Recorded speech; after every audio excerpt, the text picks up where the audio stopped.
Midnight, October 18th, 71. 600 armed black men surround a plantation house in South Carolina. Inside, 11 Klan members are cowering in terror, the same men who've been lynching freedmen for sport. The captain leading this raid, a former slave named Jim Williams. What happens in the next 60 seconds will be erased from every history book for the next 150 years. Because when those doors kicked open, everything white America believed about power, race, and violence shattered. They couldn't let you know that black soldiers didn't just fight the KKK, they absolutely crushed them. The year is 1865, and the American Civil War has just ended. 4 million black Americans have been declared free, but freedom on paper means almost nothing when you're surrounded by people who've spent generations treating you as property. Across the former Confederacy, white supremacists are refusing to accept their defeat. They can't re-enslave black people legally, so they turn to terror instead. In Tennessee, a group of Confederate veterans forms a secret society dedicated to restoring white supremacy through violence. They call themselves the Ku Klux Klan, and within months they've spread to every corner of the South like a disease. The Klan strategy is brutally simple. They ride at night, their faces hidden under white hoods, and they target anyone who represents black freedom. A freedman who dares to vote, his house burns to the ground. A black political leader who speaks up for his community, he's dragged from his bed and lynched. A black family trying to buy their own land.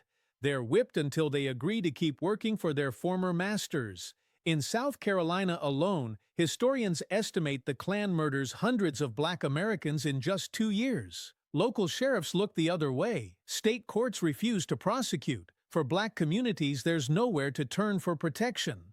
But here's the part they don't teach in school. Black Americans didn't just endure this nightmare passively. They organized, they strategized, and in several southern states they did something that would become the white supremacists' worst fear. They formed their own militias. These weren't vigilante groups or angry mobs. They were official state militia companies legally authorized and commanded by black officers. In South Carolina, where black voters had helped elect a Republican governor, the state militia became majority black by 1870.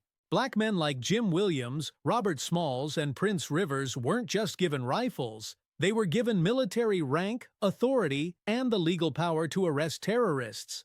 Think about what this meant. Men who had been enslaved just 5 years earlier were now captains and lieutenants commanding armed companies. They drilled in formation. They wore uniforms. They had the backing of the state government and initially the federal government too.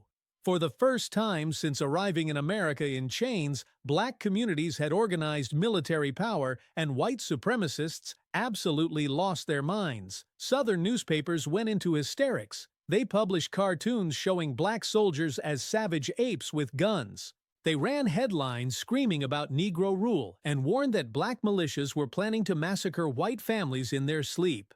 Former Confederate officers claimed that arming black men would lead to race war and chaos. But the truth, as always, was far simpler and far less dramatic.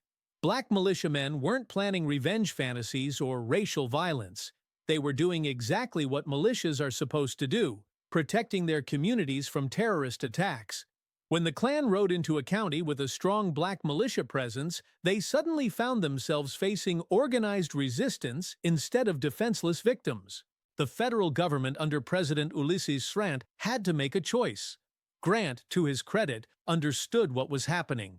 He'd fought to end slavery, and he wasn't about to let ex-Confederates terrorize their way back into power. In 1871, he did something unprecedented. He asked Congress to pass the Ku Klux Klan Act, giving him the power to suspend habeas corpus and deploy federal troops against domestic terrorists. When Congress agreed, Grant didn't hesitate. He declared martial law in 9 South Carolina counties and sent in the army. But here's the crucial detail that history books bury.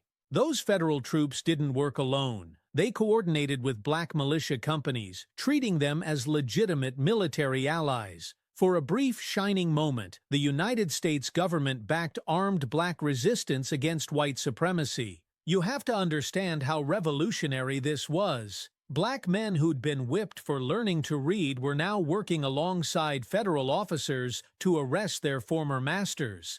Black captains were interrogating Confederate veterans about their crimes. The entire racial hierarchy of the South was being turned upside down at gunpoint, and it was completely legal. White supremacists had built their power on the assumption that black people would always be defenseless, that violence would always flow in one direction. The existence of organized armed state-sanctioned black military units shattered that assumption entirely. October 1871, York County, South Carolina. The tension has reached a breaking point. A black militiaman has been lynched by the Klan as a warning to others. The message is clear: join the militia and die. Most white officials expect black communities to back down, to accept that resistance is too dangerous. But Captain Jim Williams has had enough. He's watched his neighbors terrorized for years. He's seen children orphaned and women widowed. He's listened to white authorities make excuses for why they can't stop the violence. And he's done waiting for permission to defend his people. Williams musters his company, all 600 men, and they begin a night march that will become legendary in black communities, even as it's erased from white historical memory. They move through the darkness with military precision. No torches, no noise, just the sound of boots on dirt roads. Their target: the plantation of a known Klan leader, a man who's openly boasted about his role in multiple lynchings. When they arrive, Williams positions his men in a complete perimeter around the house. There's no escape, no way out. Then they move in. The doors splinter under their assault. Klansmen who'd spent years terrorizing defenseless families suddenly find themselves staring down the barrels of rifles held by black soldiers who have every legal right to be there. Williams and his men arrest 11 Klansmen that night, dragging them out in their nightclothes, binding their hands and marching them to federal custody. Not a single shot is fired. The entire operation is executed with the kind of discipline that would make any military commander proud. And that's exactly what terrifies white supremacists. This isn't a mob, it's an army. Word of Williams' raid spreads like wildfire through South Carolina's black communities. If it worked in York County, it can work everywhere. Within weeks, black militia captains across the state are conducting similar operations. In Union County, a black officer arrests an entire Klan den. 19 men captured in a coordinated midnight raid. In Spartanburg, Klansmen start fleeing to North Carolina before the militias can reach them. In counties where black militia companies actively patrol, Klan violence doesn't just decrease, it nearly vanishes. The statistics are stunning. A 90% drop in terrorist attacks wherever black soldiers operate. This isn't coincidence. This is what happens when oppressed communities finally get the tools to defend themselves. Federal prosecutors move quickly to capitalize on the momentum. By late 1871, they've arrested over 600 Klansmen in South Carolina alone. Trials begin in federal court, and for the first time, Klan members are facing real consequence. Black militiamen take the witness stand and testify against the terrorists who'd brutalized their communities. They name, describe crimes, and provide evidence that leads to convictions. The Klan's aura of invincibility is shattered. Members who'd hidden behind hoods and darkness are being exposed in courtrooms and sentenced to prison. The entire power structure of white supremacist terror is being systematically dismantled, not by white saviors or Northern charity, but by black military organization and federal support. It's working, against all odds, against centuries of oppression, against a terrorist organization that seemed unstoppable. Black militias are winning. The original Ku Klux Klan, the one founded by Confederate veterans in 1865, is on the verge of complete collapse in South Carolina. This should be one of the great triumphs of American history. A story of oppressed people using legal means and military discipline to defeat their oppressors. This should be taught in every school, celebrated in every textbook. But that's not what happens because Northern whites are watching all of this unfold and they're starting to get uncomfortable. They're seeing newspaper illustrations of black soldiers with rifles arresting white men. They're reading accounts of black captains interrogating Confederate veterans. They're realizing that armed, organized black communities represent a fundamental shift in power, and many of them don't like it. Northern industrialists worry about labor unrest if black workers get ideas about armed resistance. Northern Democrats see an opportunity to reclaim Southern votes by abandoning Reconstruction. Even some Northern Republicans decide that maintaining white supremacy, just in a gentler form, is preferable to real black equality, so the support evaporates. Federal troops are withdrawn. Funding for militia operations dries up. White supremacist redeemer governments start winning elections through fraud and violence. And the moment they take power, they move against black militias with vicious efficiency. The weapons are confiscated. The companies are disbanded. Black officers are arrested on trumped-up charges of insurrection. The same charges white people had used against Nat Turner and Denmark Vesey. The message is clear. Black self-defense is illegal the moment it becomes effective. Captain Jim Williams, the man who proved that organized black resistance could defeat the Klan, is murdered by white supremacists in 1872. His killers are never prosecuted. They never face trial. They walk free, protected by the very legal system that Williams had used to arrest Klansmen just months before. It's a lynching, pure and simple, and it sends a message to every black leader in the South. This is what happens when you win. And then comes the final insult, the one that lasts for over a century. Historians erase the entire story. Textbooks teach that Reconstruction failed because black people were unprepared for freedom because they were too ignorant to govern themselves. They claim the period descended into chaos and corruption, conveniently ignoring that black militia companies had actually brought order by defeating terrorists. They write about the tragedy of Reconstruction without mentioning that the real tragedy was the federal government abandoning black communities to white supremacist violence. For 100 years, American children learned that the Klan was unstoppable, that black people were helpless victims, that only white Northern charity could provide any protection at all. It's a complete inversion of the truth.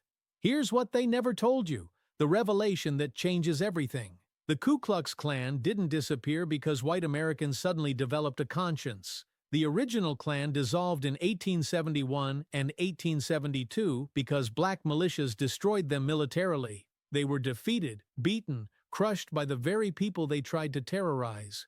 The Klan only came back in 1915 because black communities had been systematically disarmed for 40 years.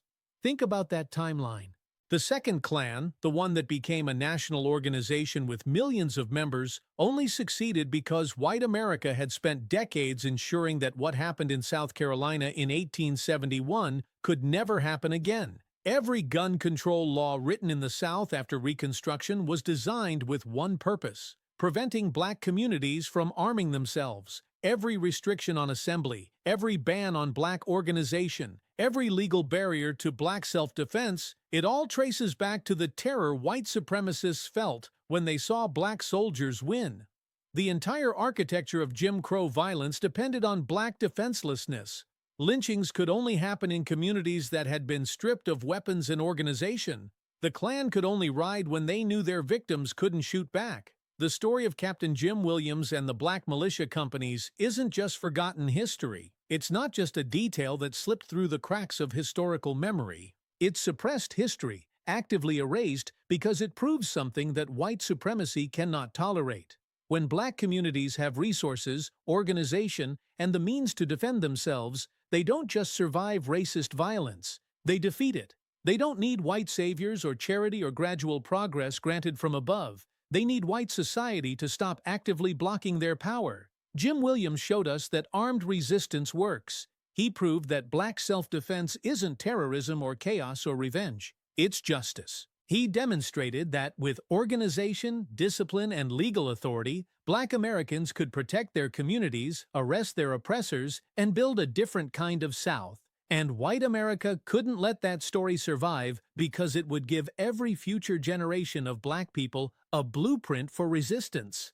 So the next time someone tells you that Reconstruction failed, or that the Klan was invincible, or that black Americans were passive victims waiting for white people to save them, remember October 1871. Remember 600 black soldiers marching through the darkness. Remember Captain Jim Williams kicking down doors and arresting terrorists. Remember the 90% drop in Klan violence wherever black militias operated. Remember that for one brief moment, black military organization crushed white supremacist terrorism so thoroughly that it took a century of deliberate forgetting to hide the truth. Their names were erased from the history books. Their achievements were buried under lies about black incapacity and white benevolence. But their victory was real. The Klan ran, the terrorists fled, the oppressors were arrested and convicted. It happened. It worked. And that's the history they never wanted you to know. Because knowing it means understanding that black freedom has always been won through black resistance, not white permission. That's the lesson. That's the truth.